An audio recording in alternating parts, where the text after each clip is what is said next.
que aí entraria como desnutrição ou até mesmo uma obesidade, né? Mediante o IMC. A normalidade nas estruturas dos órgãos reprodutivos, né? Como as alterações da uterina, né? Sinéquias ou outras alterações congênitas. Situação conjugal insegura, né? Porque nós sabemos que durante a gravidez há uma labilidade emocional muito grande da paciente, e se ela não tiver uma estrutura familiar bem consolidada, isso terá consequências no segmento da sua gestação. Né? Conflitos familiares, baixa escolaridade, nós sabemos que quanto inferior o nível de escolaridade da paciente, ela entenderá muito menos, né, quais as alterações que irão haver, até mesmo o surgimento de uma patologia, acabando que não irá obedecer, digamos assim, à orientação do médico ou até mesmo do enfermeiro, né? A condições ambientais desfavoráveis, uma paciente que vive num ambiente insalubre, né? Onde você não tem saneamento básico, onde você tem toda a infraestrutura deficitária, aumentará muito o risco durante essa gestação. Como falei anteriormente, né, o uso de drogas ilícitas, né, ou até mesmo as drogas lícitas, nós sabemos que o cigarro e o álcool, ele está diretamente ligado a alterações fetais, como malformações, né, e até mesmo aborto ou complicações como o parto prematuro, né. E a exposição a riscos ocupacionais, né. Pacientes que têm uma carga horária muito grande, entram em contato direto com agentes nocivos, por exemplo, pacientes que trabalham com raio-x, por exemplo, né, que ela recebe raio-x durante todo o dia, trabalha com produtos químicos, né? Então essas pacientes elas terão um índice maior poderão haver, né, complicações durante a gestação. Outros marcadores que poderão estar presentes anterior à gestação, né, como abortamento habitual, morte perinatal inexplicada ou mesmo explicada, né, por exemplo, paciente tabagista. Nós sabemos que o índice de óbito fetal é muito grande, então, se ela já vem com esse hábito, nós sabemos que isso poderá complicar muito a sua gestação, né. A história de recém-nascidos com crescimento restrito ou até mesmo mal formados, né, pensando em alguma alteração cromossômica, né, parto pré-termo anterior, esterilidade ou infertilidade, nós sabemos que a paciente com infertilidade, ou seja, com alguma alteração na reprodução, às vezes ela busca a inseminação in vitro. E nós sabemos que geralmente são implantados 3, 4 óvulos. E pode haver uma gestação gemelar, trigemelar. Então, a chance dessa gestação haver complicação é muito grande, né?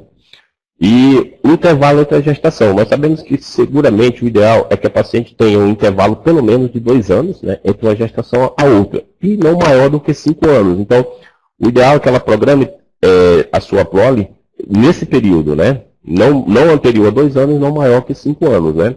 Pacientes nulíparas ou grandes múltiplas, né? Nós sabemos que a primeira gestação ela pode desencadear alguns problemas e a paciente com múltiplos partos, né? Mais do que 4 filhos, aumenta muito o risco também de alterações durante a gestação, né?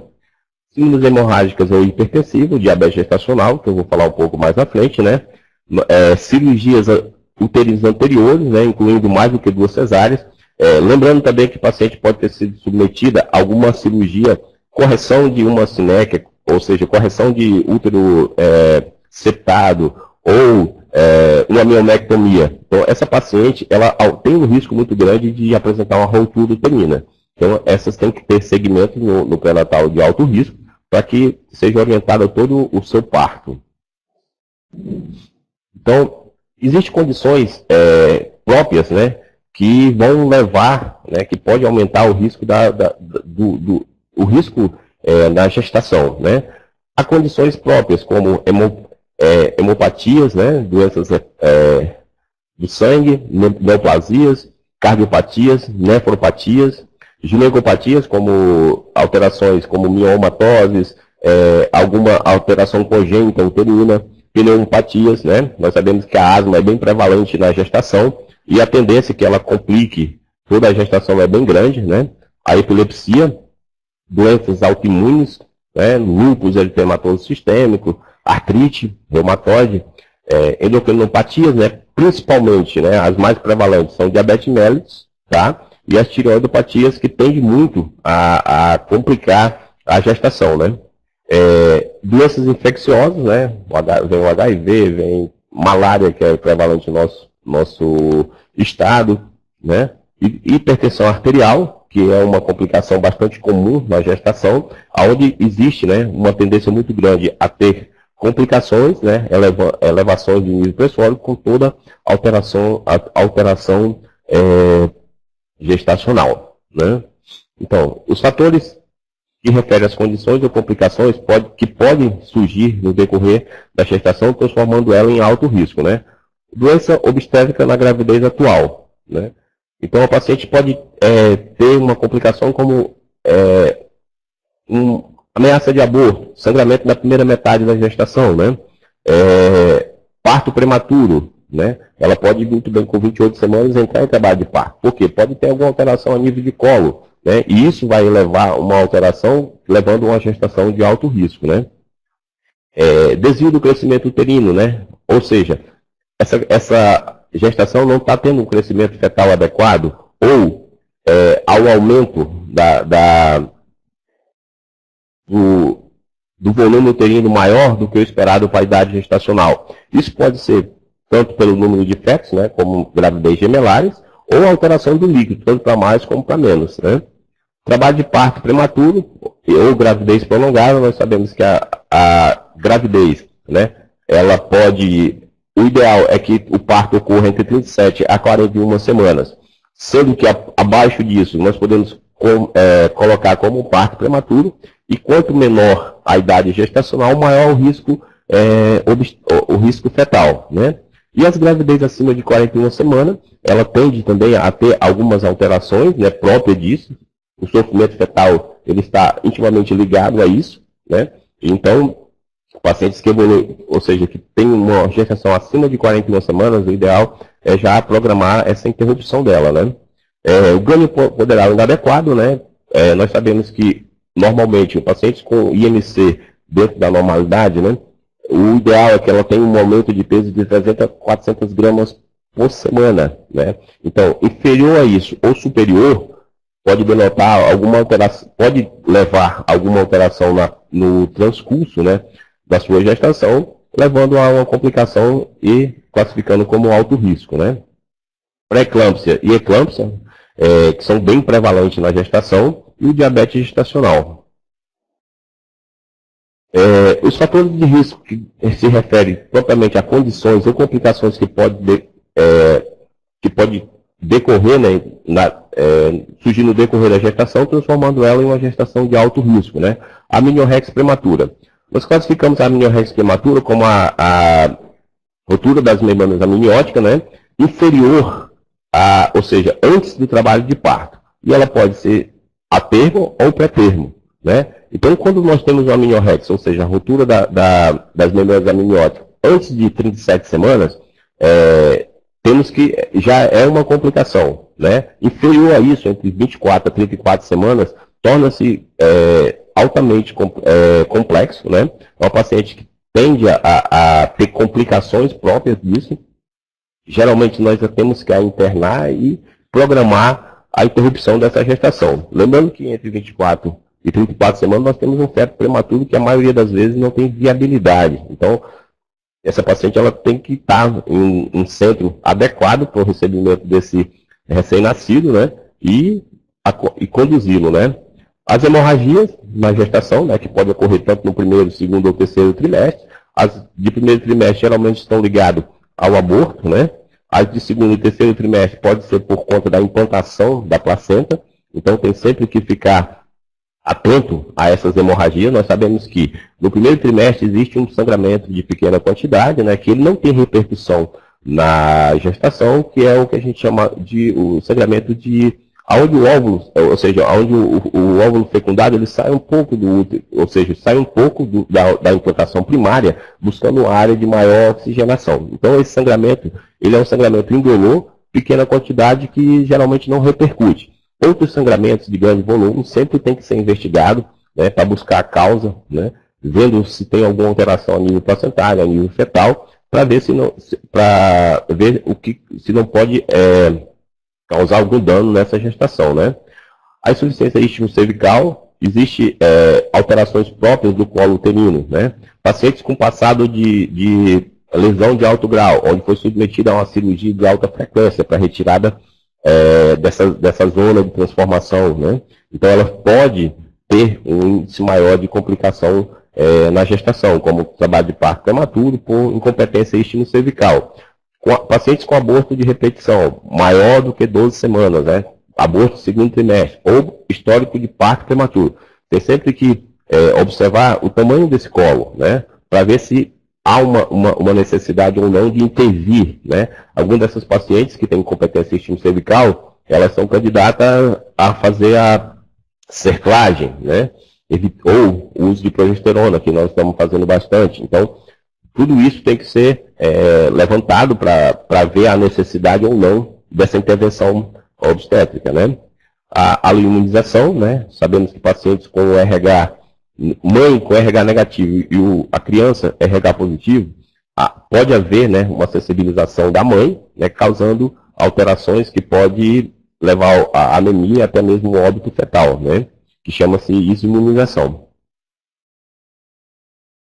Os fatores que referem às condições de complicações, né, como exposição indevida ou acidental a fatores teratogênicos, né, como eu falei agora há pouco, pacientes que trabalham com raio-x, por exemplo, nós sabemos que o raio-x ele pode causar teratogenicidade em altas doses, em alta exposição, né? Então, nós sabemos que um raio-x, por exemplo, por algum paciente teve um acidente, fez um raio-x, isso não vai levar a nenhuma alteração fetal. Mas a exposição a grandes quantidades, né, pode sim levar alguma intercorrência clínica, alguma doença, alguma patologia que venha a aparecer, né, ou até mesmo complicar, né, doenças infecto-contagiosas vividas durante e presente a gestação, como infecção do trato urinário, doença do trato respiratório, rubéola, toxoplasmose, e doenças clínicas diagnosticadas pela primeira vez na gestação. É muito comum pacientes que não tinham nenhuma alteração antes da gestação evoluírem com a descompensação nesse período. É muito comum a cardiopatia, né? E as endocrinopatias, né? Pacientes, por exemplo, que pela alteração fisiológica da gestação, acaba exacerbando esse quadro, anteriormente não diagnosticado, mas provavelmente ela já teria anterior à gestação, apenas não foi diagnosticado. O pré-natal adequado para a identificação do risco obstétrico e o intervalo entre as consultas, né? O ideal é que você tenha um intervalo até 28 semanas mensalmente, né?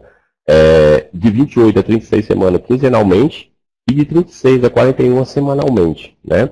Sendo que cada caso ele tem que ser individualizado. Há pacientes que possam necessitar de um intervalo menor entre as consultas. Eu posso pedir para essa paciente voltar num tempo menor, né? Se eu estou vendo durante o pré-natal que há alguma complicação, não está tendo um bom crescimento ou não está compensando a sua patologia, eu posso sim pedir para que ela volte antes.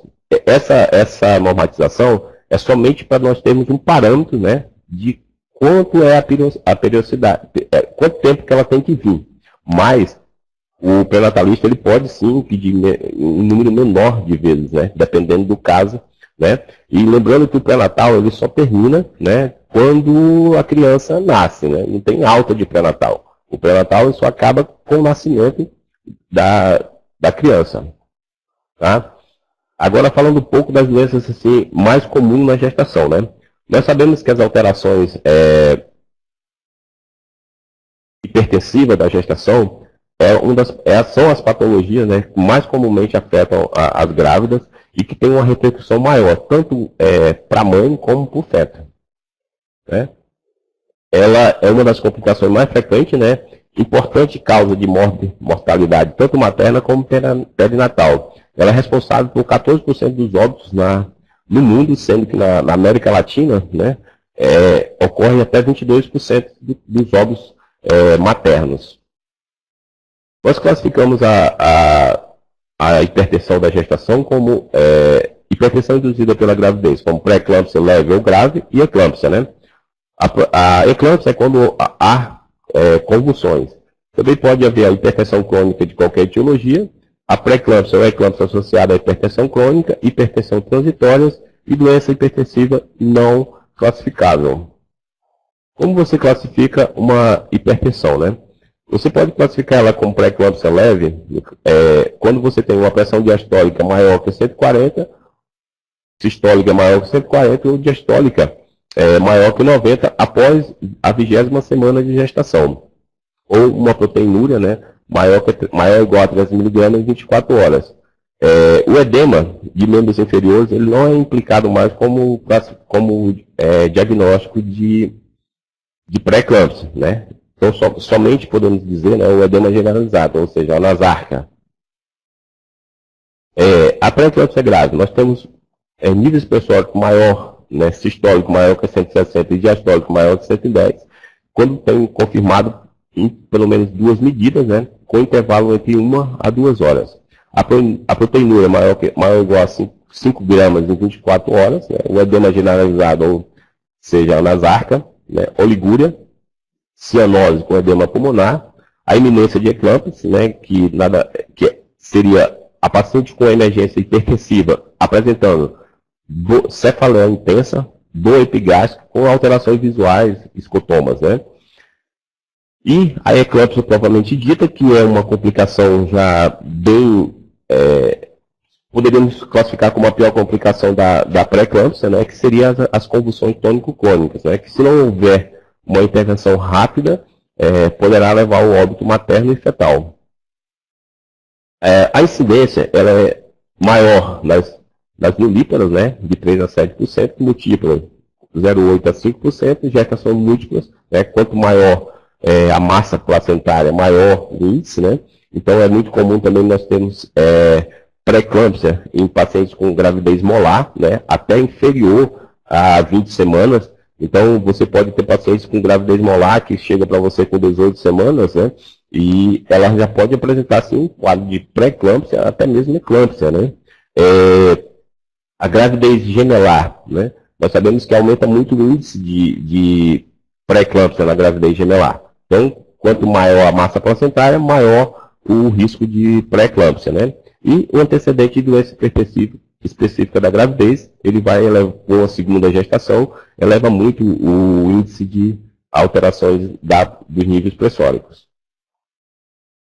Os principais fatores de risco seriam idade materna avançada, né, histórico familiar, obesidade, gestação múltipla, doença trofoblática gestacional, como eu falei agora há pouco, a mole batiforme, né, e as outras complicações, doença específica da gravidez em gestação anterior, o diabetes mellitus, doença renal, colagenose e as trombofilias. Diagnóstico laboratorial, né? Clínico laboratorial. Primeiro, né, uma boa anamnese, um exame físico vai te levar a pensar em uma pré-eclâmpsia, né? Como exames complementares, nós pedimos a proteinúria, o ácido úrico, que vai denotar, né, o prognóstico dessa alteração, ureia creatinina, pela alteração que pode haver a nível renal, hemograma com contagem de plaquetas, né? Pesquisa de alterações eritrocitárias, lembrando que a pré-eclâmpsia ela vai levar a uma hemoconcentração, né? A bilirrubina e enzimas hepáticas, pela alteração hepática que ocorre durante a pré-eclâmpsia, pesquisa de colagenose, né? E pesquisa de trombofilias, que pode estar associado, né? Qual seria a conduta, então, para o tratamento da pré-eclâmpsia? A primeira conduta seria a orientação dessa paciente em repouso, investigar sobre sua carga de trabalho, o ambiente, né, que ela trabalha, o ambiente de casa também, né, sabendo que o repouso ela vai fazer com que melhore, né, os níveis pressóricos. E a dieta hipossódica. Nós sabemos que a pré-eclâmpsia, diferente da hipertensão arterial sistêmica, ela não está totalmente envolvido a ingesta de sal, né, mas pelo mecanismo, né, do excesso, ele pode levar a uma piora desse quadro. Então, você não precisa pedir para o paciente tirar o sal, né, da sua alimentação, e sim ter uma dieta com menor ingesta do sal. O tratamento medicamentoso, né? Lembrando que o repouso, o ambiente tranquilo vai fazer com que a paciente tenha uma melhora. É, é, a sedação dessa paciente ela vai trazer melhora clínica, né? Nós usamos assim, o diazepam, que pode ser usado na gestação, né? Nós sabemos que ele não tem complicações maiores, e a levofloxacina, né? De 3 gotas a cada 8 horas. Dentro dos hipertensores, a primeira linha que nós temos é o pindolol, né? Você pode usar uma dose de 30, 40, de 10 a 30 miligramas dia, né? Dividido em 2 ou 3 tomadas. A neotidopa, você pode iniciar de 500 miligramas de 8 em 8 horas até 2 gramas, né, que seria 500 de 6 em 6 horas, dividido em 2 até 4 tomadas, o alodipino, de 5 a 10 miligramas, o nifedipino de 20 a 60 miligramas de 2 a 3 tomadas. Essas drogas são as drogas de primeira linha para hipertensão na gravidez.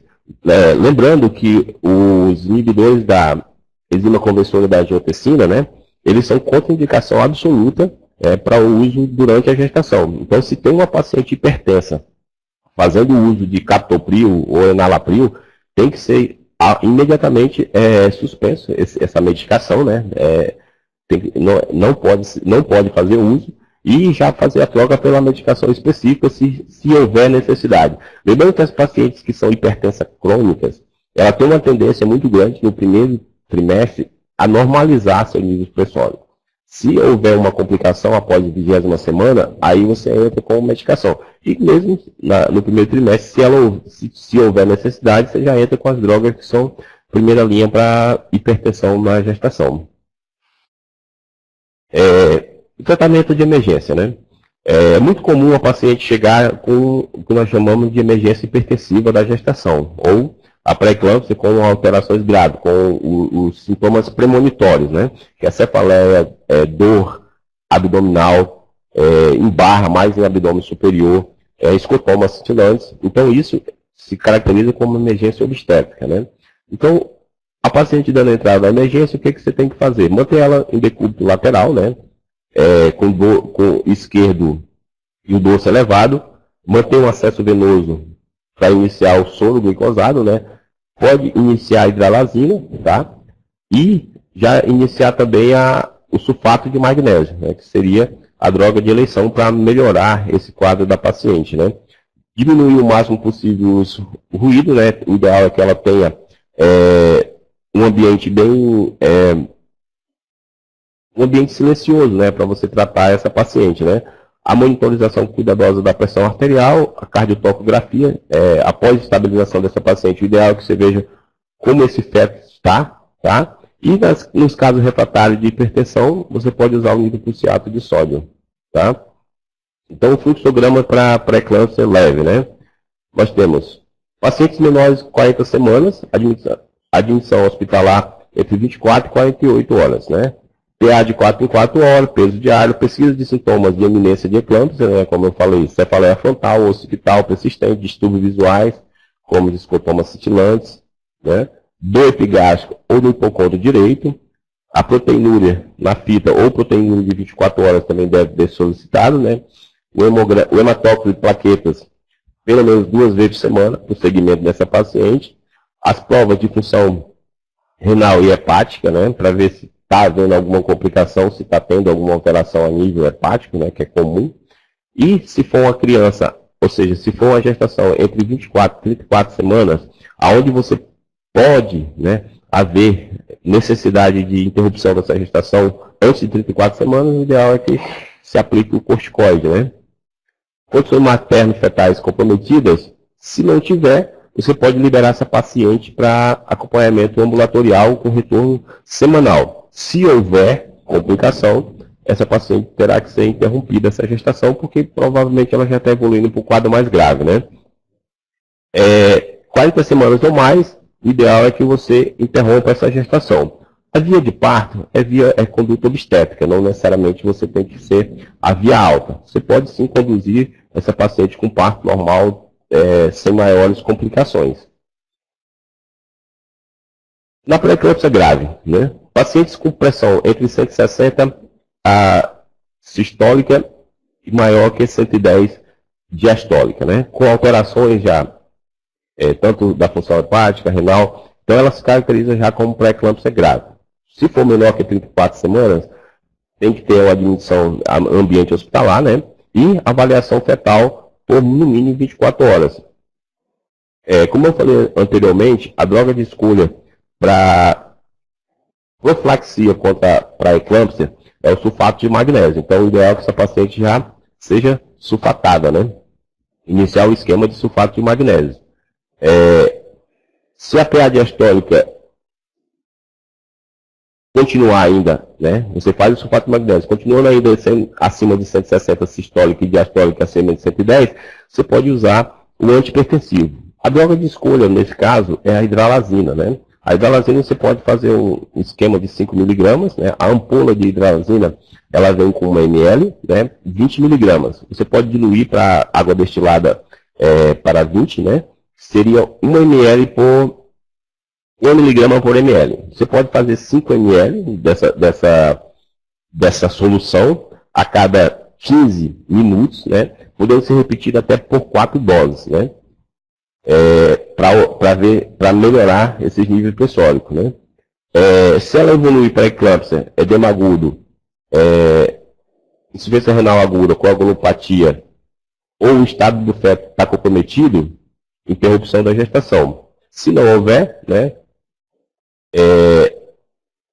Se houver essas alterações, você pode entrar com a via de parto adequada, que no caso, interrupção da gestação. Não tem síndrome HELP, não tem restrição de crescimento, Doppler está normal, não tem nenhuma alteração diástole zero, nenhuma alteração da circulação feto-placentária, não tem nenhuma complicação, aí você pode manter essa gestação. Como? A avaliação diária, né, da complicação materno-fetais e o uso de antihipertensivos se for necessário. Havendo alguma dessas complicações, é mandatória a interrupção da gestação. Maiores de 34 semanas, com pré-eclâmpsia grave, né, o ideal é que você já interrompa essa gestação, né?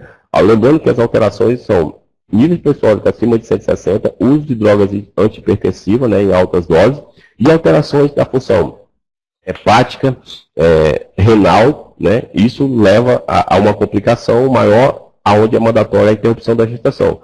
A melhor terapêutica para o tratamento da pré-eclâmpsia é a interrupção da gestação, porque nós sabemos que, como eu falei anteriormente, a placenta está envolvida diretamente. Então, a interrupção seria o tratamento ideal, né? Mas, quando você não tem viabilidade fetal, o ideal é que você segure um pouco mais a gestação, sendo que a paciente tem que estar bem, né? Ou havendo alguma alteração grave, aí é mandatória a interrupção da gestação.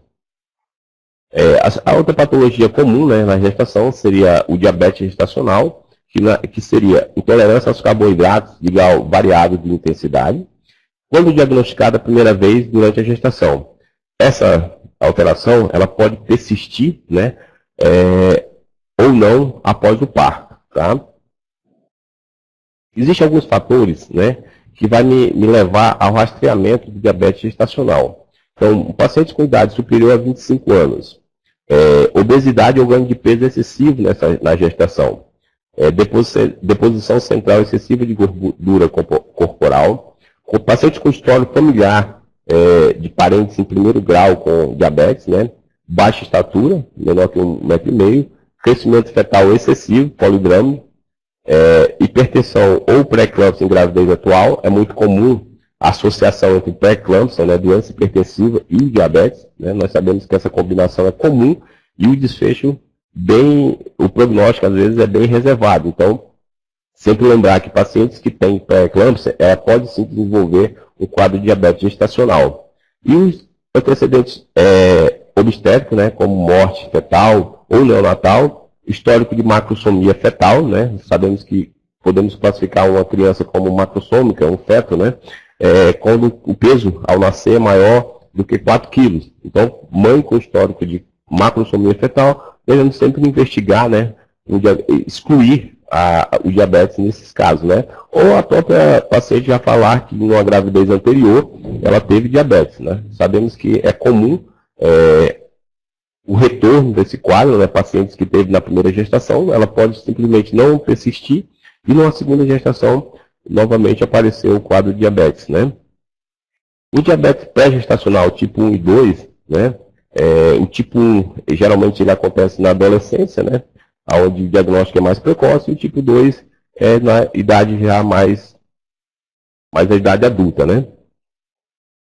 Lembrando que pacientes que têm diabetes tanto tipo 1 e tipo 2, o ideal é que para engravidar elas tenham feito todo um preparo, né? Para gestar, né?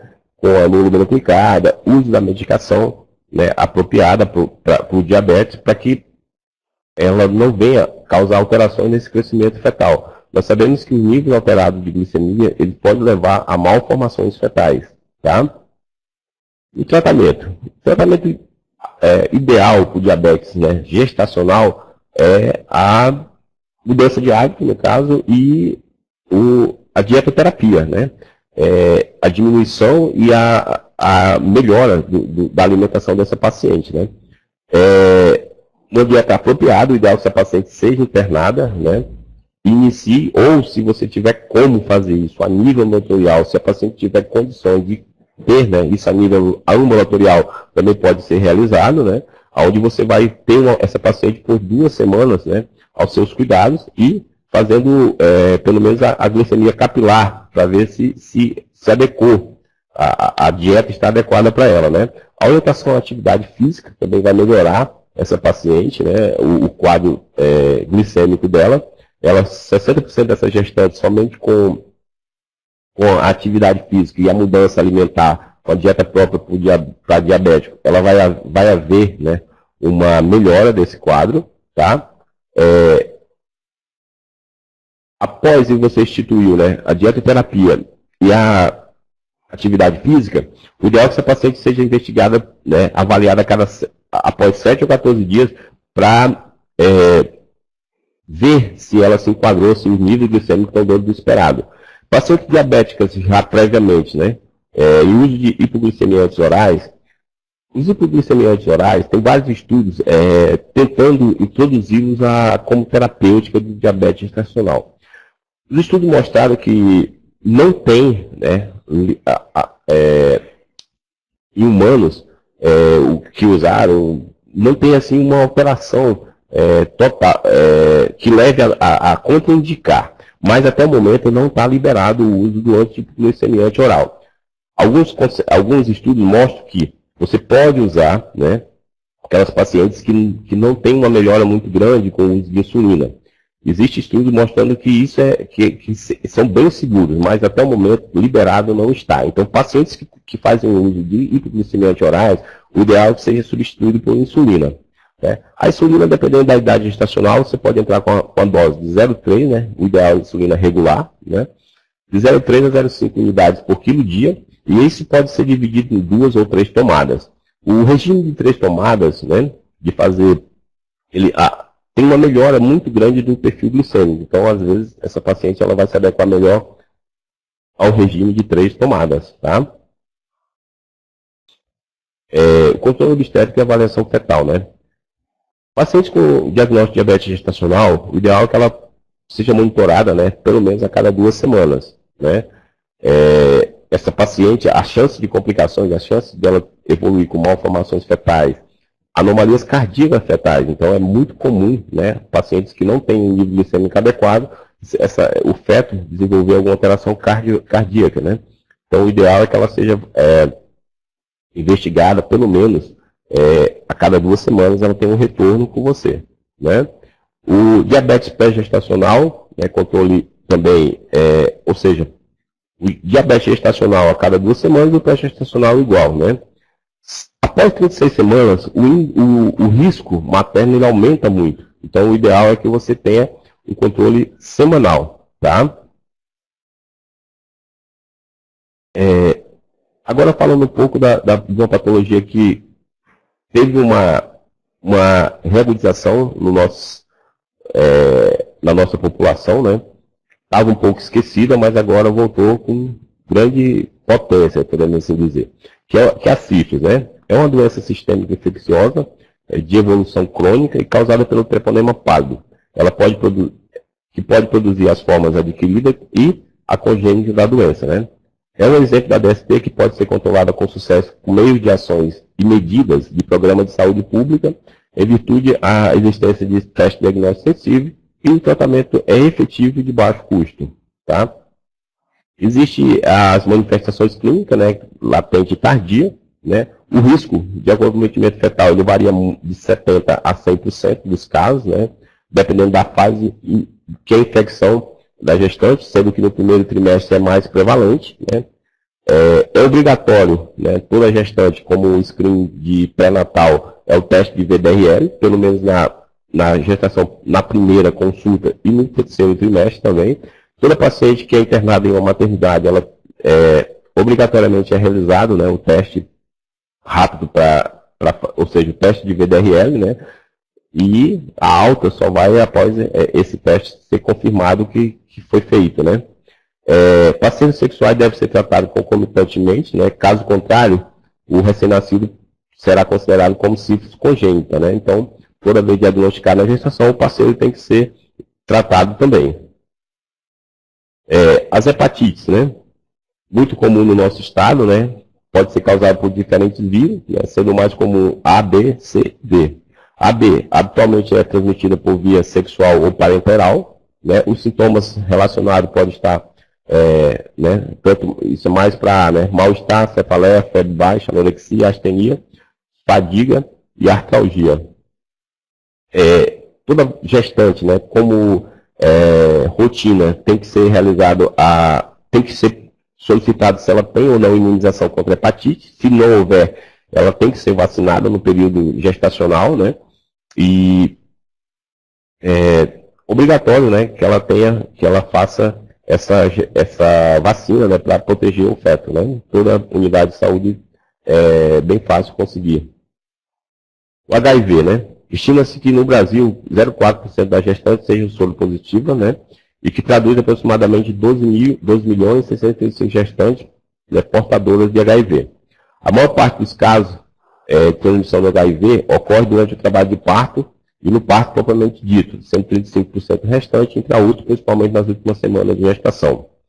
Nesse caso, né, o único caso que é o aleitamento materno, ele apresenta um risco maior. Então, pacientes, ela é contraindicado, né, a amamentação nesse período. Né, é feita a inibição da lactação. Tá? E toda paciente, né, ela também, como rotina do pré-natal, é realizado o teste, né, para verificação se há ou não a positividade, e também na maternidade é realizado. Né? O ideal também, como a sífilis é feito no primeiro e no terceiro trimestre, tá? E durante a internação para o parto. Outra patologia comum durante a gestação, né, das doenças infecciosas, né, seria a toxoplasmose. Né? Essa é a única das tostes, né, que nós podemos, que tem um tratamento efetivo, né, durante a gestação, por isso a necessidade do diagnóstico. Né? O toxoplasma gondii é o agente causador, ele tem forma de transmissão cis-teciduais, a infecção humana imunocompetente é de 80% a 90%, sendo que a maioria é assintomática. Né? A maioria das vezes a gestante ela não tem sintoma nenhum e a prevenção sempre será o ponto vital, né, para não contágio da toxoplasmose. Então, como que é o ciclo de vida? Né? Os cistos são ingeridos pelo gato, né, onde é o hospedeiro definitivo, que vai depositar esses ovos, né? Aí tem o hospedeiro intermediário, que são animais domésticos, aves, né, animais como porco, ovelha, né? Daí é ingerido a carne crua, digamos assim, ou mal cozida pelo homem, né? Onde é a infestação pelo toxoplasma. Toda gestante, né, é testada também para teste de toxoplasmose, né?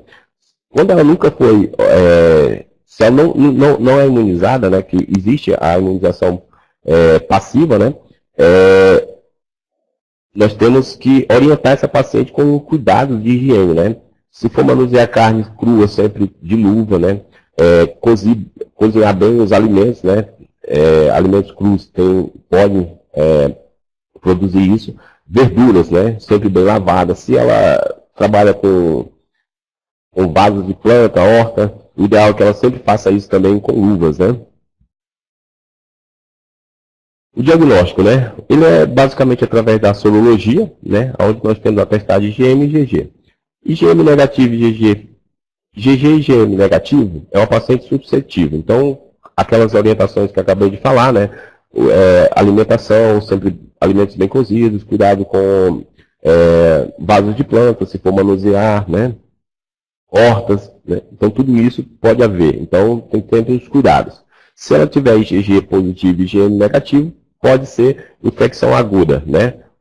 Abaixo de 16 semanas, você inicia a espiramicina, né? E pede o teste de avidez. Se for baixa avidez, positivo. Essa paciente vai manter a espiramicina. Se for intermediária, igual. O ideal é uma infecção aguda e você também está habilitado a manter a espiramicina, né? Manter a medicação. Agora, abaixo de 6 semanas com alta avidez, provavelmente essa infecção é anterior a essa gestação. Então, essa paciente ela não tem necessidade de fazer uso de medicação. Ela, teoricamente, ela é imunizada, né? IgG positivo e IgM negativo. Ela teve a infecção passada, pré-natal normal, tá?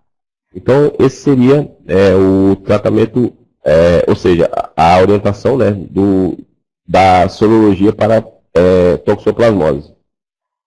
A infecção fetal, né, ela pode ser feito o diagnóstico através de cordocentese, amniocentese e ultrassonografia, né, que vai já mostrar alterações maiores. A amniocentese após 14 semanas obtém um líquido que é submetido a uma técnica PCR para a identificação do agente etiológico. O estudo morfológico do feto ele pode revelar, né, alguns achados próprios das complicações da toxoplasmose, que seria hidrocefalia, microcrania, hepatosplenomegalia, calcificações intracranianas e hepáticas, né, restrição de crescimento e espessamento da placenta. O tratamento ele é dividido entre infecções materno-fetal, né, diante do diagnóstico de toxoplasmose aguda. O esquema é utilizada a espiramicina até o final da gestação. Estudos mostram que o esquema terapêutico para a infestação materna reduz 50%, né, da transmissão fetal. Havendo diagnóstico de infecção congênita, passa a alternar o esquema parasitostático com parasiticida, né, representado pela associação de perimetamida, sulfodiazina e o ácido folítico. Nas últimas semanas de gravidez, né, em razão da hiperbilirrubinemia do recém-nascido, que pode levar ao kernicterus, né, entrega somente o primeiro esquema, que seria a espiramicina. Isso é tudo que eu tinha para falar, né? E agora, se tiver perguntas.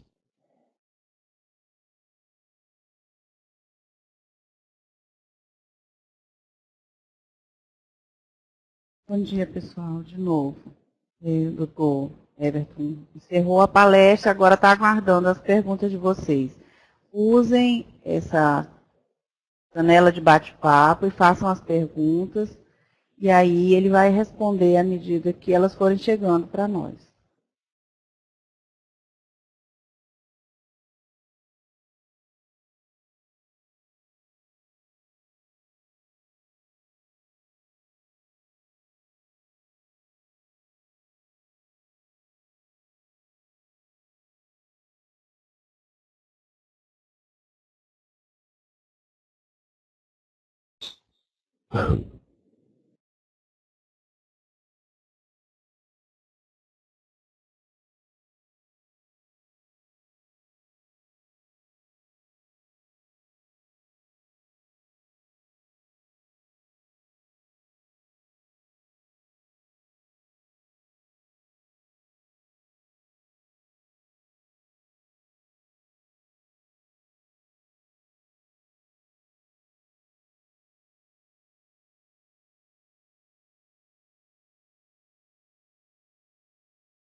É assim, Nubia. É Nubia que perguntou. Se você tiver como iniciar o esquema de espiramicina aí, o ideal é que você mantenha essa paciente, né, fazendo investigação do feto, se há ou não comprometimento. Se você não tem, o ideal é que no diagnóstico você já encaminhe para o grande centro, né? Ou seja, aqui para Rio Branco. Tá? Então, no diagnóstico, se você fez sorologia, né, paciente com diagnóstico de toxoplasmose, se não tem como iniciar a espiramicina no município, o ideal é que ela seja encaminhada para referência para alto risco. Tá? Aí é no diagnóstico.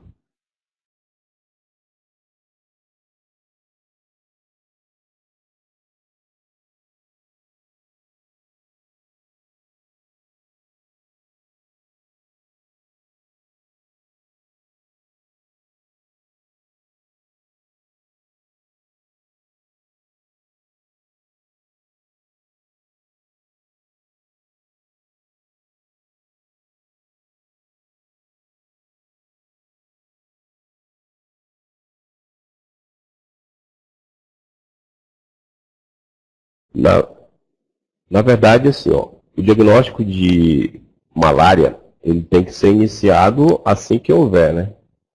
Então, sabendo Sabendo o caso, qual a malária, né, qual o tipo do plasmódio, o ideal é que você inicie sim o tratamento, né, lembrando que a malária ela pode fazer grandes complicações, né, dentre elas a anemia, né, própria da malária, né, alterações também de outros. Essa paciente ela deverá ser internada, né, por conta da imunodepressão fisiológica da gestação e já iniciar o tratamento, né. Então, o ideal é que seja iniciado no município mesmo, né, onde você tenha esse diagnóstico. Daí, a condução do pré-natal, se houver como mantê-la aí no pré-natal de alto risco, sim. Se não, aí encaminhada para a maternidade, sim, no caso, para o alto risco, né? Mas o ideal é que no diagnóstico já seja iniciado.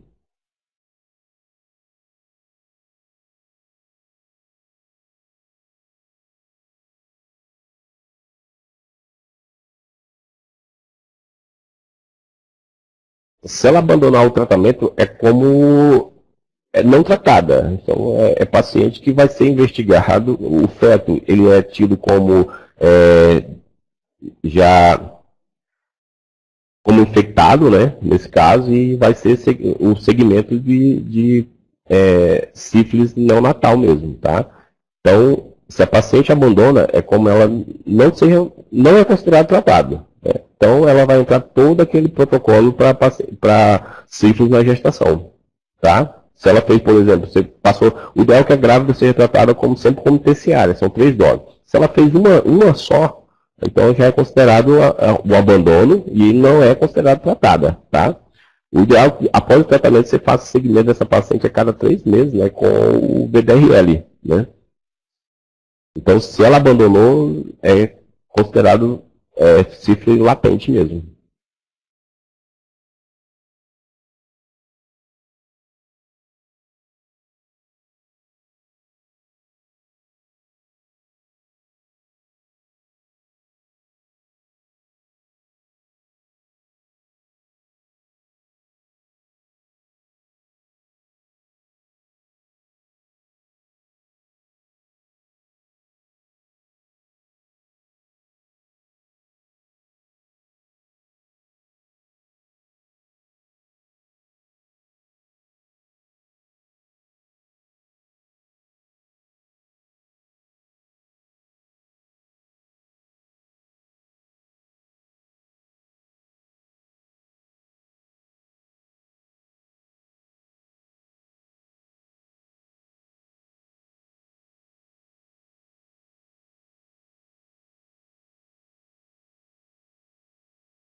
Pessoal, vamos aproveitar esse momento com o especialista, que a gente visita os municípios e observa que esse é um tema muito abordado em virtude das dificuldades de encaminhamento de pacientes de alto risco e até da classificação dessas pacientes para serem encaminhadas. Então, aproveitem o momento e troquem essas experiências com os especialistas que estão conosco hoje.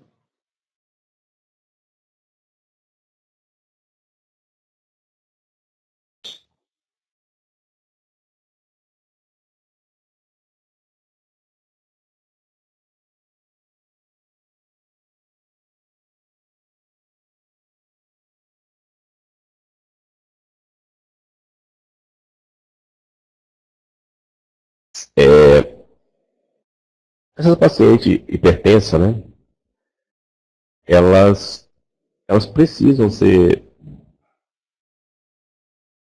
em relação a Jaqueline perguntou sobre como funciona o fluxo, né? O ideal é que você tenha, assim, um acompanhamento com o obstetra dessas pacientes hipertensas.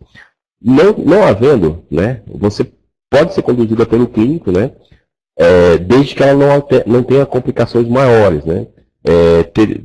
Assim, pacientes com hipertensão, se você consegue reduzir, às vezes, com medidas não farmacológicas, ela é uma hipertensão leve, ela pode ser tranquilamente ser conduzida. Agora, pacientes que fazem uso de uma ou duas drogas, né, que pode haver restrição de crescimento, e, no caso, alterações de pressores. Então, esse paciente tem que ser mandado, então, para um centro onde você consiga ter uma melhor condução desse caso, né? Então, basicamente, pré-eclâmpsia leve não precisa ser, teoricamente, encaminhada para o alto risco, ou seja, para um centro de referência. As pré-eclâmpsias graves, o ideal é que você encaminhe sim, tá?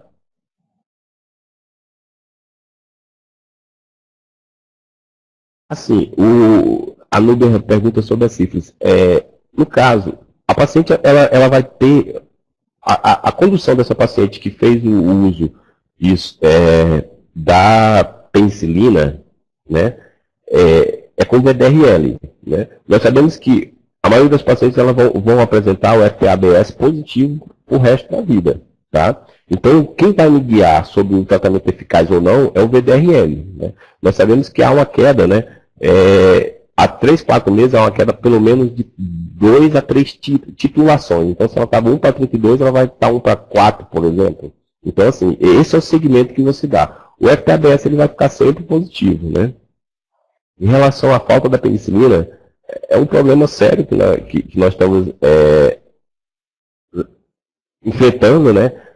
Pode ser usado sim a azitromicina, né? Pode ser usado a ceftriaxona, mas nós sabemos que esse tratamento não é considerado eficaz para o feto, né? Então essas pacientes, elas acabam que pode ter complicação fetal e não é considerado efetivo o tratamento. O tratamento efetivo é a penicilina benzatina, mas na falta, infelizmente é o que temos, né?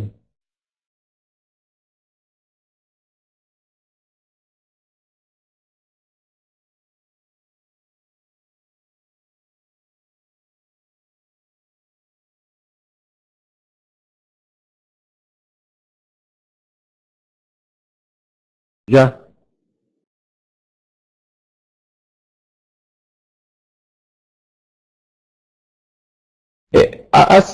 Nós sabemos que em relação à verminose, o mebendazol, ele é considerado relativamente seguro após o segundo trimestre. Então, se a paciente tem, né, alterações grandes, né, digamos assim, uma infestação por vermes, né, tratar. Tá? Nós sabemos que vai levar anemia, vai levar todas as alterações da gravidez, né? E o mebendazol é relativamente seguro após o segundo trimestre. Você pode usar com uma certa segurança, né?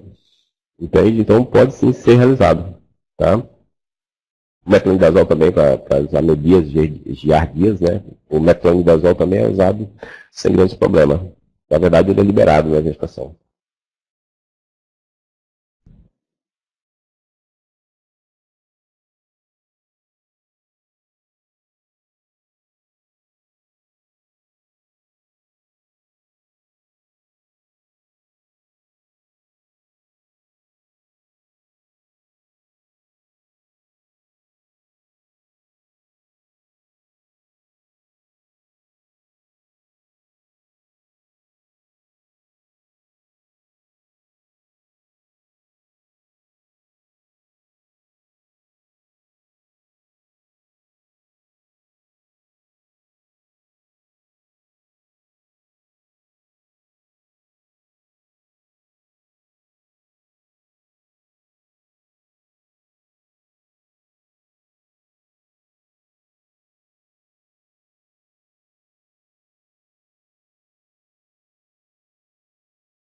Bom, pessoal, se não tiverem mais nenhuma pergunta, tem uma aí.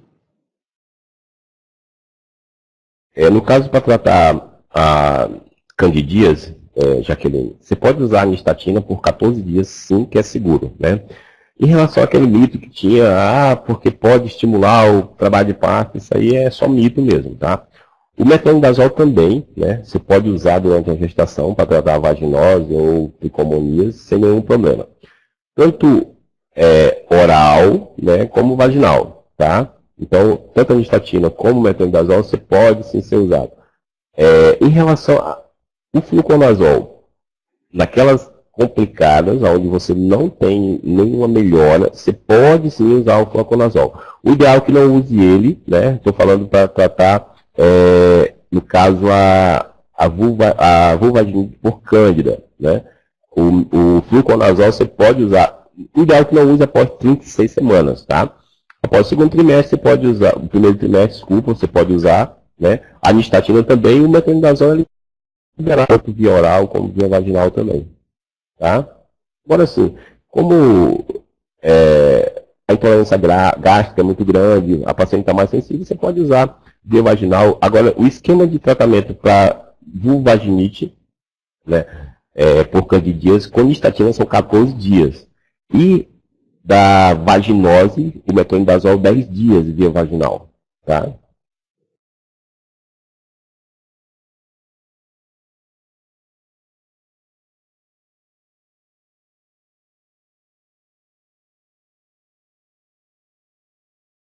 Já, já. Eu falei que podia usar.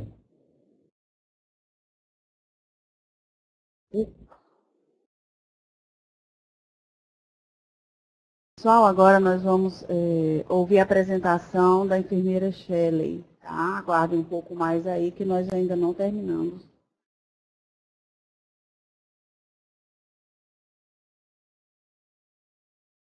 Então, bom dia. Surgiu mais uma pergunta.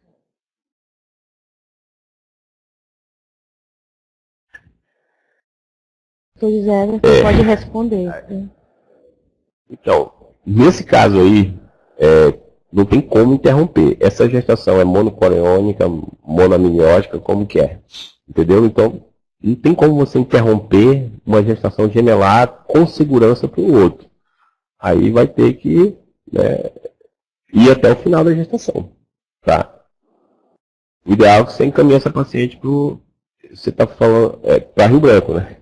No caso, tá? Mas assim, a conduta nesse caso aí, Jaqueline, é manter a gestação. Não tem como interromper essa gestação por conta da anencefalia, tá? Por conta do outro gemelar, tá? Aí é manter e encaminhar para o grande centro, né? Para referência.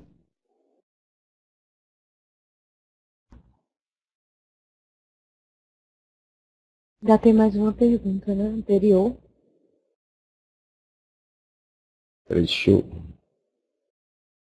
vou colocar essa pergunta aqui.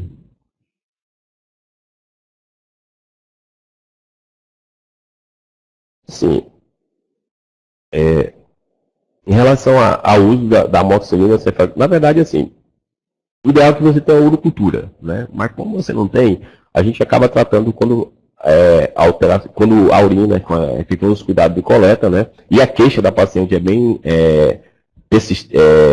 consistente com infecção do trato urinário, você pode usar a cefalexina, pode usar a amoxicilina para o tratamento, sim, tá? Do primeiro ao do primeiro ao terceiro trimestre sem nenhum problema. Todas as duas são categoria B, então não tem nenhum problema tratar, né? Quando você tem infecção urinária de repetição, né, você tem que tentar introduzir uma droga que não causa, ou seja, que não tenha sido usada anterior, né? As opções após o uso da cefalexina, nós temos a nitrofurantoína, né? E eu acredito que também seja mais acessível aí a ciprofloxacina.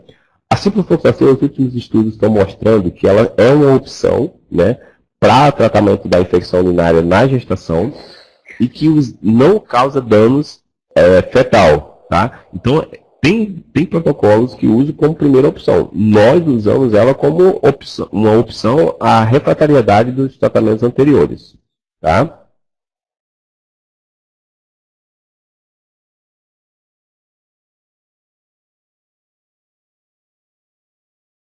Então, bom dia a todos.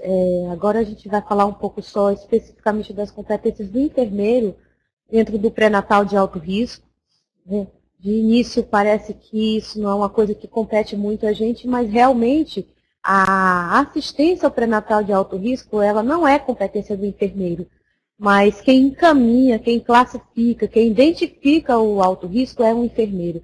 Por isso que nós temos que ter muita clareza no momento de atender uma gestante na atenção básica, porque quem faz essa gestante chegar no atendimento para tratamento, acompanhamento na referência, somos nós, enfermeiros. A gestação ela é um fenômeno fisiológico, né? A gente já sabe disso, ela deve ser vista pelas gestantes e equipes de saúde como parte de uma experiência de vida saudável, porém envolve mudanças dinâmicas do olhar físico, social e emocional. Só que devido a alguns fatores de risco, algumas gestantes elas podem apresentar uma maior probabilidade de evolução desfavorável. Não é a maioria das gravidezes que são alto risco, mas dentro dessas, das que apresentam a evolução desfavorável, a gente chama de gestantes de alto risco. O pré-natal de baixo risco, ele é, na atenção primária, a porta de entrada para qualquer gestante que esteja grávida, né? No fluxograma, o diagnóstico de gravidez, o acolhimento, ela chega através do pré-natal de baixo risco. Por isso que é importante que seja feita a classificação de risco no acolhimento, né? Isso garante agilidade no atendimento, definição de necessidades de cuidado em cada momento, reduz morbimortalidade materno-infantil. E o objetivo principal do acolhimento não é fornecer um diagnóstico, mas uma prioridade clínica. Fique muito bem claro que não é competência nossa fazer o diagnóstico de doenças, mas a gente precisa saber quais são as intercorrências que acometem a gravidez para poder tratar elas como prioridade clínica. Para que a gente consiga interromper o curso natural dessas doenças e evitar complicações agudas, graves e às vezes potencialmente fatais para a mãe e para o feto.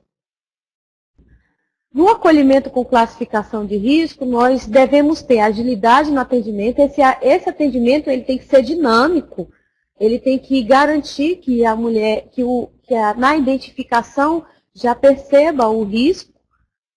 A definição de necessidade de cuidado em cada momento, por exemplo, eu posso ter uma gestante de primeiro trimestre que inicialmente eu comecei o acompanhamento no pré-natal de baixo risco e ao longo da evolução da gravidez ela pode ter se tornado uma gestante de alto risco, se ela adquirir uma morbidade, ou por exemplo, se ela foi infectada por sífilis, se aparecer um diagnóstico de um resultado de exame de toxoplasmose positivo, ou se ela, no curso da gravidez, apresentar uma hipertensão, ou tantos outros fatores que no início da gravidez não foi identificado, mas que durante o acompanhamento a gente percebeu que as condições de saúde dela mudou. Ajuda a reduzir morbimortalidade materno-infantil, porque se a gente não faz essa mulher chegar no serviço de referência logo, se ela precisar ter uma abordagem de emergência, pode ser tarde demais. E, novamente, eu vou dizer, não é nosso objetivo fornecer diagnóstico, mas prioridade clínica. Permite que haja impacto na evolução natural, né? A avaliação de risco ela deve ser permanente. Identifica fatores associados ao mau prognóstico materno e perinatal. E encaminha a gestante para o atendimento especializado, que é o chamado pré-natal de baixo risco. Isso tudo tem dentro do caderno número 32 do Ministério da Saúde. Tá? Além da gente caminhar para o pré-natal de alto risco, a gente pode observar desfechos que necessitam intervenção imediata, uma emergência obstétrica. Então, a equipe que atende o pré-natal de baixo risco, o enfermeiro ele deve estar atento e ser capaz de diagnosticar precocemente os casos graves. Por exemplo, como o Dr. José Everton já falou, no caso de uma hipertensão gestacional, que a mulher pode ter uma cefaleia intensa, pode ter dor epigástrica, pode ter náusea, vômito. Isso pode indicar uma pré-eclâmpsia grave. Isso não é uma coisa que a gente vai encaminhar para o pré-natal de baixo risco, e sim, ou de alto risco, e sim para a emergência obstétrica, porque essa mulher está ao passo de ter uma eclâmpsia, uma convulsão, e pode até desenvolver uma HELP síndrome no futuro, se isso não for intervido no momento em que a gente identifica. Então, nesse caso, não dá para aguardar o agendamento do atendimento. Aí ele tem que ser encaminhado. No caso de hemorragia grave e tantos outros, né? O objetivo também é iniciar o suporte básico de vida, por exemplo, uma parada cardiorrespiratória, uma insuficiência respiratória, eu estou com uma gestante de alto risco na atenção básica. O que eu vou fazer?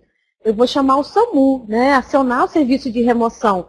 Mas para isso eu não vou aguardar o agendamento da consulta no alto risco para poder fazer aquele atendimento, porque isso pode ser fatal.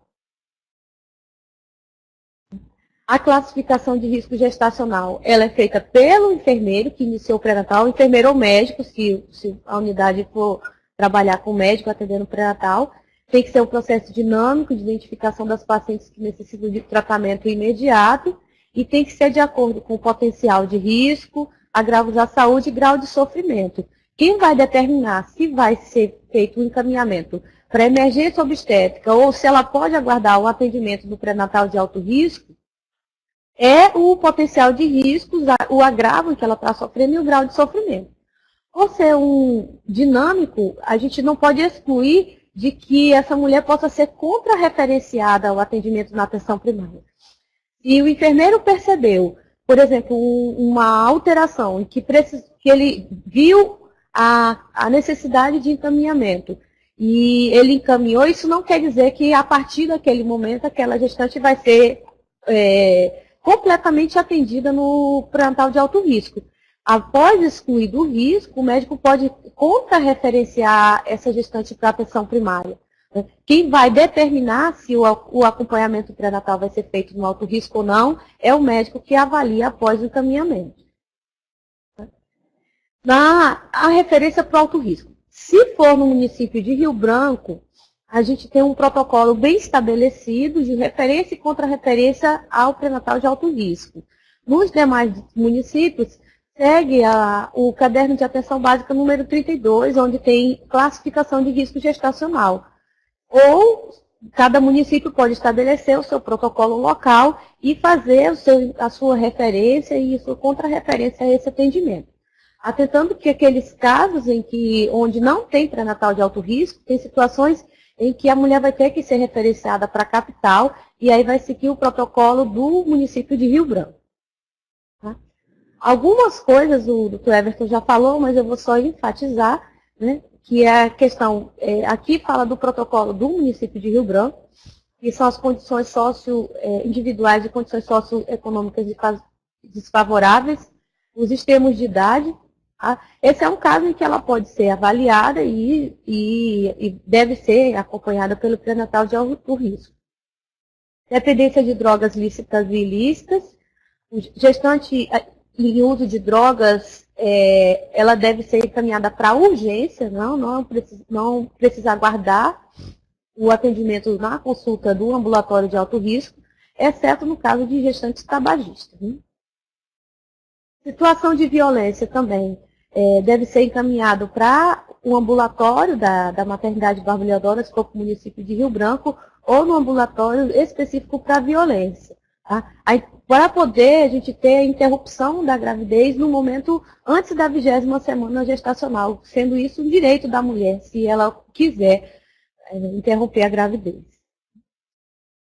História de morte perinatal explicada ou não, no ambulatório de alto risco, e história de RN mal formado em gravidez anterior, né, encaminhada para o ambulatório do pré-natal de alto risco, só que aí esse é um desses casos que eu acabei de falar, que após ultrassom obstétrica, morfológica ou avaliação da gestante, verificada a existência de risco, o médico ele pode contra-referenciar para o atendimento na atenção básica de saúde, porque essa era uma condição da história reprodutiva da gravidez anterior. Né? Então, ele excluiu o risco e contra-referencia a gestante para o pré-natal de baixo risco.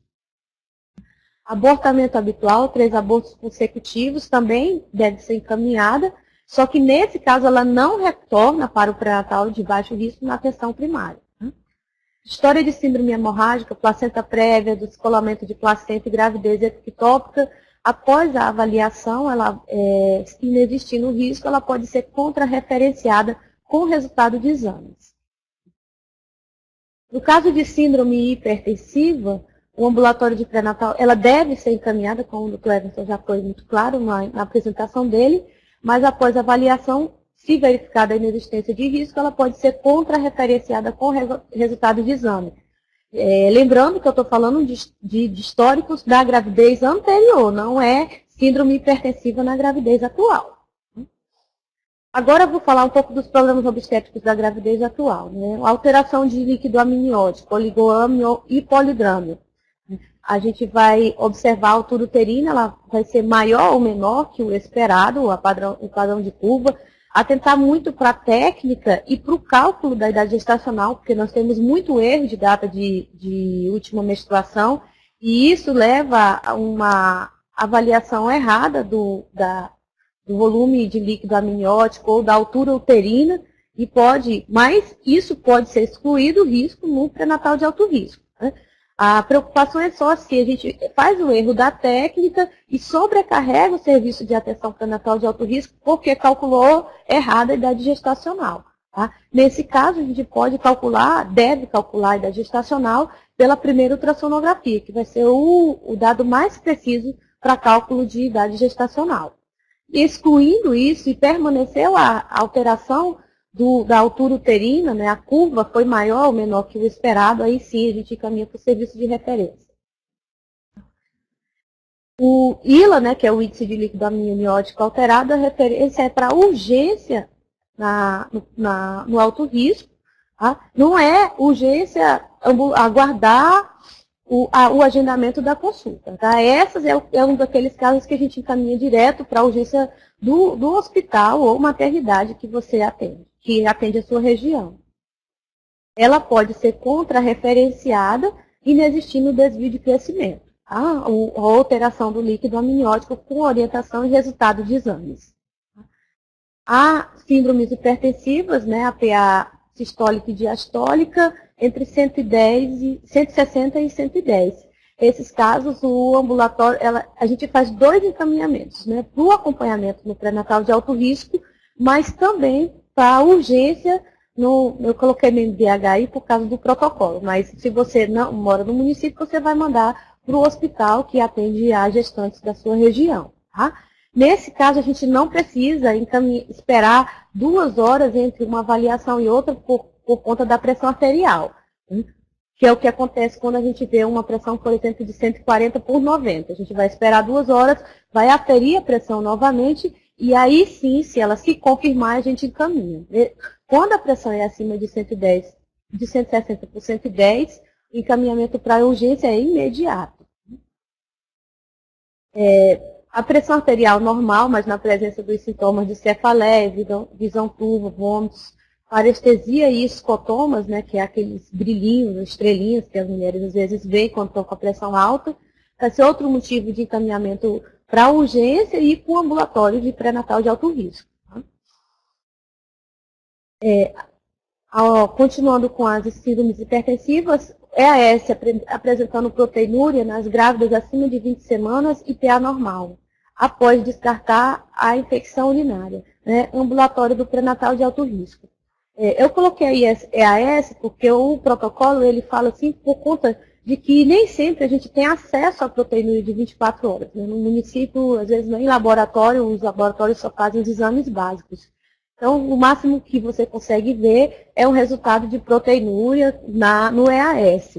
Tá? Nesse caso, se a gestação for acima de 20 semanas e a PA estiver normal, encaminha para o ambulatório de alto risco. Agora, com o EAS apresentando proteinúria nas grávidas acima de 28 semanas e PA normal, é urgência da MDH, né? Atentar aí para a idade gestacional, né? Que é acima de 20 semanas ou acima de 28 semanas. Tá? No caso de acima de 28 semanas, o encaminhamento vai ser para urgência por conta do risco que tem de eclâmpsia. A glicemia de jejum, as glicemias alteradas, uma glicemia maior ou igual a 85 e menor ou igual a 110 miligramas por decilitro e gestação acima de 24 semanas, a gente deve encaminhar essa gestante para o ambulatório de pré-natal de alto risco. Agora, com a glicemia de jejum acima de 110 em qualquer idade gestacional, essa gestante ela já pode ser uma diabetes gestacional. Então, nesse caso, ela deve ser encaminhada para a urgência do atendimento de referência, com a qual você tem acesso, ambulatório e também para o ambulatório do pré-natal de alto risco. Pacientes com diagnóstico de diabetes mellitus, também urgência o atendimento de urgência e ambulatório do pré-natal de alto risco. As alterações, incompatibilidade tanto de fator RH como de ABO, a gente tem RH negativo com combis indireto positivo, lembrando que o combis indireto tem que ser solicitado após as 20 semanas gestacionais, a gente vai caminhar para o ambulatório de pré-natal de alto risco. Agora, o RH negativo, combis indireto positivo, com idade gestacional avançada, que é acima de 28 semanas, o encaminhamento deve ser direto para a urgência e o ambulatório de pré-natal de alto risco. Nas hemorragias, né, quando a gente tem uma queixa, a gestante sangrando, ela não tem o que esperar, né, não dá para aguardar o atendimento, porque pode ser que até o agendamento da consulta com o médico ou o pré-natal de alto risco, a mulher já tenha abortado ou tenha tido um parto prematuro com essa queixa. Então, o encaminhamento é direto para o serviço de urgência da maternidade ou do hospital que atende. Ultrassonografia com placenta de inserção baixa e sem histórico de sangramento, ambulatório do pré-natal de alto risco. Esse é outro caso que o médico pode excluir o risco e contra-referenciar a gestante para o pré-natal de baixo risco. Nas gestações acima de 40 semanas, o encaminhamento vai ser para a urgência, orientar uma consulta a cada 3 dias no serviço de urgência e não retornar ao pré-natal de baixo risco. Gestante com 41 semanas informar a necessidade de internação. Nesse caso, o protocolo do município de Rio Branco ele difere muito do Ministério da Saúde, porque o Ministério ele considera que o encaminhamento só deve ser feito a partir de gestações acima de 41 semanas. Mas como a gente segue um protocolo local, os municípios podem seguir do Ministério, né, fica o critério de acima de 40 semanas encaminhar essa gestante para que ela possa fazer uma avaliação fetal e excluir qualquer complicação que possa acontecer nesse finalzinho de gravidez. Tá? A hiperêmese, primeiro a gente deve tratar com antieméticos, mas tem casos de hiperêmese que realmente a mulher faz desidratação e ela precisa ser encaminhada para a urgência. Depois de tratado, depois do primeiro trimestre, melhorou a sintomatologia, ela pode retornar ao pré-natal de baixo risco. Dor abdominal, é tratar com analgésicos e antiespasmódicos, mas também encaminhar para a urgência. Problemas obstétricos, essa aí eu já falei, acima de 28 semanas, hipertensão. Outras intercorrências, né? Hipertensão arterial crônica, cardiopatias, pneumopatias, nefropatias ou outras patologias, essas gestantes que apresentam essas não podem ser encaminhadas pelo baixo risco. Elas devem ser encaminhadas para o ambulatório de alto risco e no caso, por exemplo, de uma cardiopatia, pneumopatia, nefropatia e também outras complicações, elas não retornam para o pré-natal de baixo risco, tá? Porque não que a gravidez não é um problema, mas ela pode ser complicada com essas patologias. Doenças infecciosas agudas febris, a gente vai encaminhar direto para a urgência, tá? Nada de ficar tratando, tentando resolver problemas infecciosos que a gente não sabe qual é a etiologia ou de onde que vem esse problema, tá? Que precisa ser investigado. Então, quem tem que fazer essa investigação é a urgência, porque lá eles vão ter condição de avaliar e tratar essa gestante e não oferecer risco para a mãe nem para o feto. As hemopatias, todas as hemopatias, elas devem ser encaminhadas. No caso de anemia ferropriva, ela só precisa ser encaminhada quando apresentar a hemoglobina abaixo de 8. Tá? Entre 8 e 11 a gente trata, e aí continuando, né, repete o resultado do exame de hemograma, continuando a mulher com com hemoglobina baixa, entre 8 e 11, que eu estou falando, né? Aí a gente vai investigar outras coisas através da eletroforese, mas aí já é um caso de encaminhamento. Tá? Ginecopatias, como mioma, cisto de ovário, condiloma glande, CA de colo de útero, resultado de PCCU com lesão de alto grau, ambulatório para avaliação, e após a avaliação se verificada a inexistência de risco, contra a referência ao UBS com orientação e resultado de exames.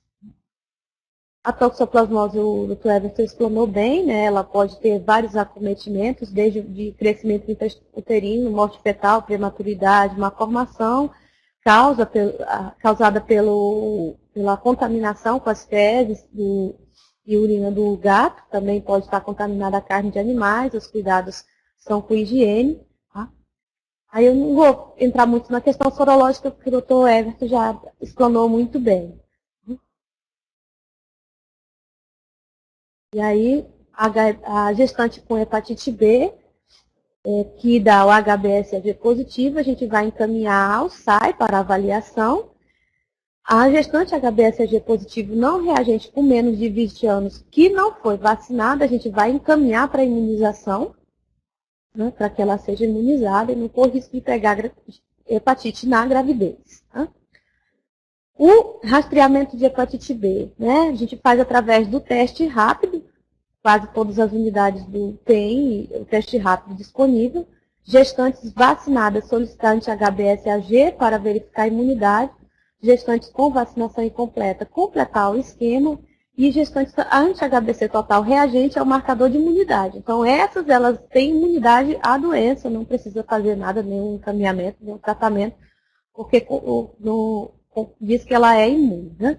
Agora, a portadora crônica de hepatite B, que é aquela HBsAg positivo, vai ser acompanhada pelo pré-natal de baixo risco, mas concomitantemente acompanhada pelo serviço de atendimento especializado, o SAI.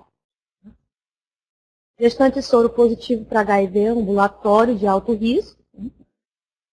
No caso de sífilis, o doutor falou bem também, né? No paciente, eu vou enfatizar só a questão da alergia à penicilina, que é o único tratamento que ultrapassa a barreira placentária, né? Eu vi aí nas perguntas que tem casos tem município que não tem a penicilina, né? Infelizmente mesmo, né? A gente não tem como chegar no feto sem um tratamento adequado, mas naqueles locais que tem a penicilina e aquela mulher tem alergia conhecida à penicilina, ela deve ser encaminhada para o centro de referência para realizar a dessensibilização e aí realizar o tratamento adequado para que o feto não corra risco de nascer com sífilis neonatal. A penicilina é a única droga treponemicida que atravessa a barreira placentária.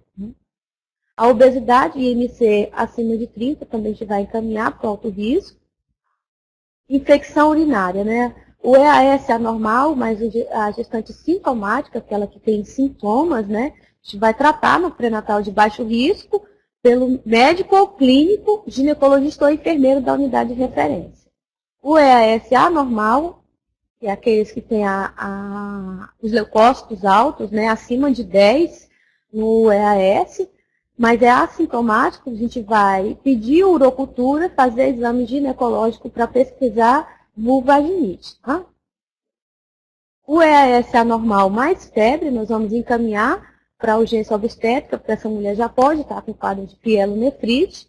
E a infecção de trato urinário de repetição, ela tem que ser encaminhada para o serviço de alto risco, porque ela precisa ser acompanhada, né?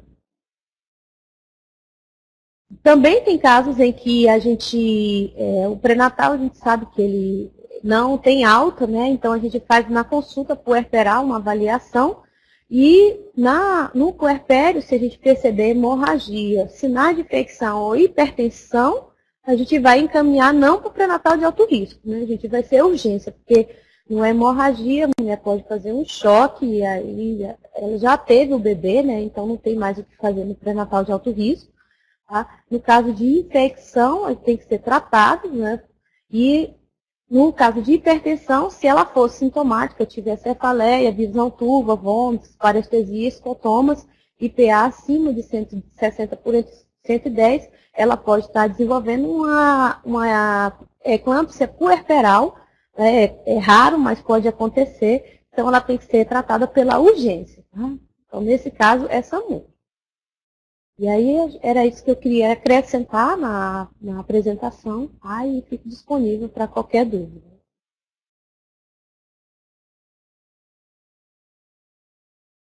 Temos algumas perguntas que ainda não foram respondidas. A gente vai pedir, por gentileza,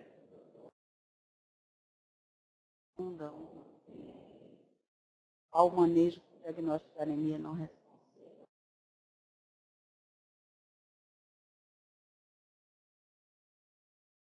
Qual que foi a pergunta que você falou? Tem uma pergunta aí, qual o manejo do diagnóstico? O manejo do diagnóstico da anemia não responsiva. Estão me ouvindo bem? Porque falaram que está abafado. Como a enfermeira Shelley falou, a hemoglobina, a anemia abaixo de 8, né, ela tem que ser encaminhada para referência, pensando, ou seja, com tratamento endovenoso. No caso do tratamento convencional, no pré-natal, né, você tem que, além de prescrever medicação, você tem que fazer as orientações da paciente como o uso dela. O sulfato ferroso a gente sabe que ele é muito ruim de absorção, né?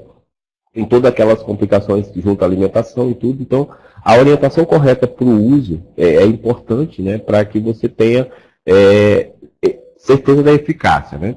Então, se após essa verificação, uma alimentação rica em ferro, você não teve melhora dessa anemia, aí ela tem que ser encaminhada, sim, para uma referência, né? Porque, como a Shelley falou, você tem que investigar uma outra patologia que pode estar envolvida, não somente uma anemia, mas pode ser uma anemia diferente, né? Não ferropriva. Uma anemia mais grave que tem que ser, o tratamento é totalmente diferente.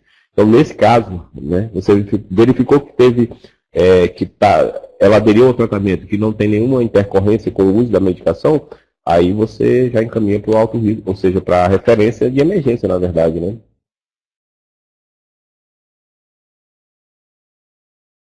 Obrigada, doutor José Everton. A Shelley tem algumas perguntas em resposta. Então, aqui, Jaqueline, a gente sabe das dificuldades dos nossos municípios, né? O Vale do Juruá, eu sei que só tem uma maternidade, né? A gente vai atender ao protocolo, tá? Nesse caso, com 41 semanas, a gestante ela tem que ser encaminhada para o serviço de referência. Independente se ela estiver no município ou se ela estiver em Rio Branco. Se você só tem uma maternidade, o serviço de referência vai ser aquela maternidade que atende parto. Tá? A partir de 41 semanas, a gente não pode assumir o risco, porque se esse bebê tiver uma insuficiência placentária e ele morrer, e você não encaminhou, você pode ser responsabilizada por esse óbito fetal. Tá? Agora, se ela não foi, se ela está aguardando o trabalho de parto normal, aí, nesse caso, não tem o que ser feito. A orientação e o encaminhamento, inclusive eu oriento vocês a fazer o registro no prontuário. Tá? Porque na hora fica a sua palavra, conta da gestante, e ela vai dizer que você não encaminhou, você vai dizer que encaminhou, né, mas aí você tem que provar que encaminhou. E aí o prontuário é um registro oficial disso, né, desse encaminhamento. Tá? Nós não podemos assumir o risco que gestante a partir de 41 semanas, a gente sabe que a gravidez vai até 42 semanas, a evolução fisiológica de gravidez é normal, é até 42 semanas, mas a partir de 41 semanas tem que ser pelo menos avaliada a vitalidade fetal. Tá? Então, por isso que deve ser feito o encaminhamento.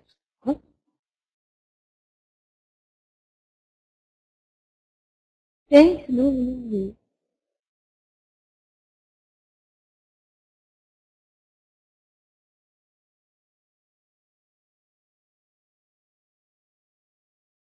Assim que...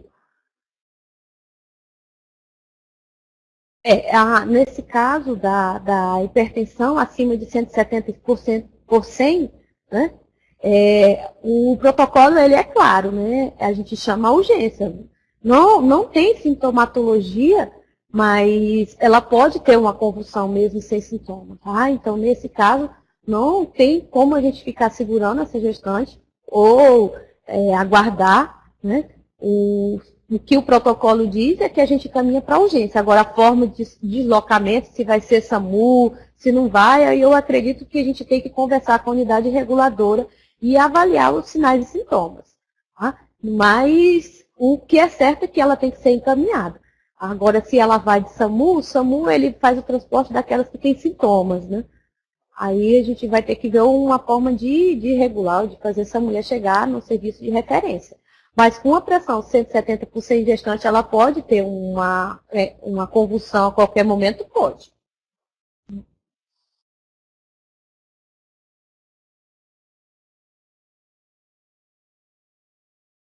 Aí ela falou aqui também, a Valéria, né, Valéria, só para concluir, quando a médica reguladora se recusa a falar com o enfermeiro, a nossa arma é a caneta, né? A gente só pode fazer um registro, tá? Agora, eu acredito que os serviços de ouvidoria, Secretaria Municipal, Estadual de Saúde, tá? Não quero inflamar aqui, mas a gente está para classificar risco e a gente precisa ser ouvido quando a gente percebe que esse risco real existe, né?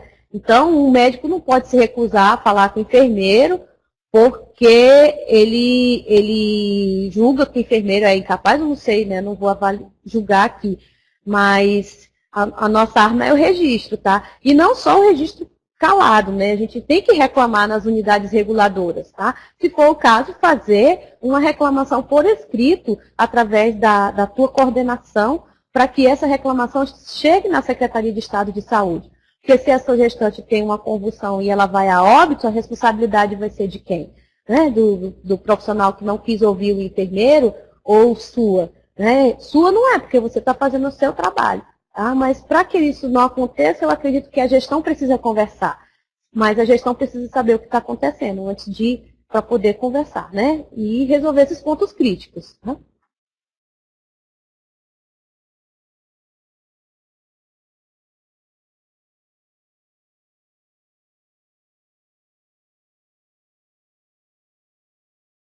Pessoal, temos mais perguntas para fazer aos nossos palestrantes?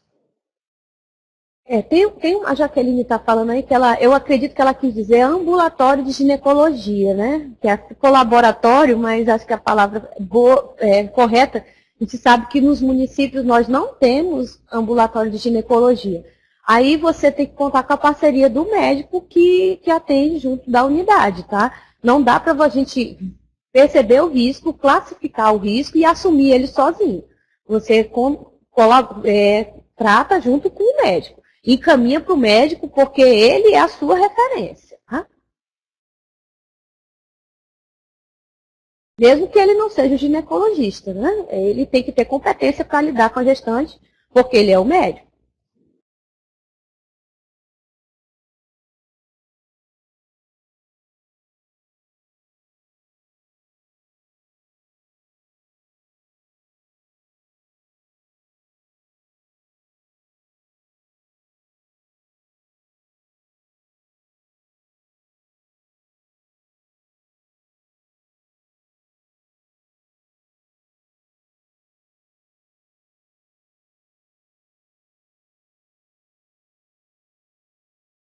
Bom, pessoal, então nós vamos encerrar a nossa web palestra de hoje.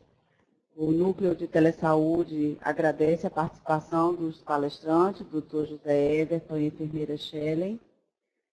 Agradecemos também a mobilização feita pela área técnica da CESACRE, aqui representada pelo nosso colega Nilson. Um bom dia a todos vocês e esperamos vocês para a nossa próxima web dia 10.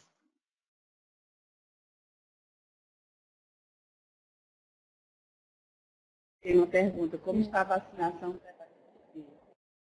Como está, eu não sei como que está no setor de imunização, né? Mas o que a gente faz, se a gestante tem hepatite B positivo, ou não tem imunidade para hepatite B, ela nunca foi vacinada, ela deve fazer o exame de anti-HBs. Se ela não tiver a imunoglobulina, né, o anti-HBC total positivo, é vacinar. Tá? Mas, ou se ela tem um histórico vacinal desconhecido, a gente vacina também. Tá? Não tem problema nenhum. Em qualquer idade De gestacional. qualquer idade gestacional, né? A gente usa o esquema de 30, 60 e 180 e pode ser feito em qualquer idade gestacional. Palestrantes querem fazer alguma coisa?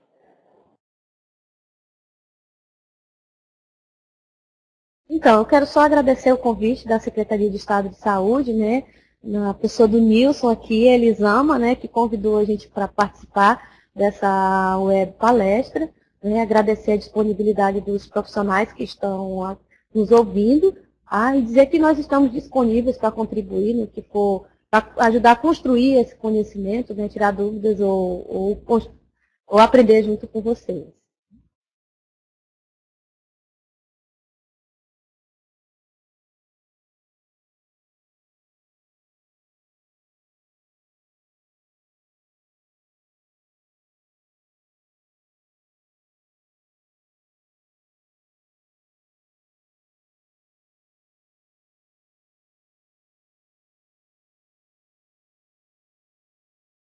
Pessoal, muito obrigada pela participação de todos. Tenham um ótimo dia.